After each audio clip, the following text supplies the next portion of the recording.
Hello hello hello hello ये लीजिए मेरे साहब आगे हमारे राजेश यादव भाई साहब ग्राम पिपरी की निवासी।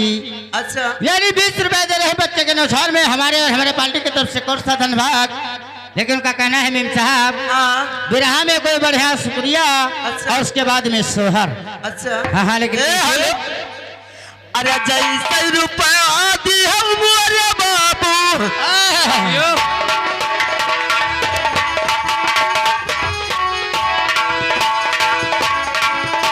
ये जैसे रुपया दी हम अरे बाबू अरे भरम कलई ऐसी आई का भरम कलई ऐसी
ये लोग क्या आगे हमारे जगदीश गौतम भाई साहब ग्राम सराहरा के निवासी। हाँ जी जगदीश गौतम भाई साहब ग्राम सराहरा के निवासी बच्चे के नुसार में अच्छा 51 रुपया प्रदान करे हैं मैडम जी। बहुत बहुत हमारे पार्टी की तरफ से कोर्सा धन्यवाद।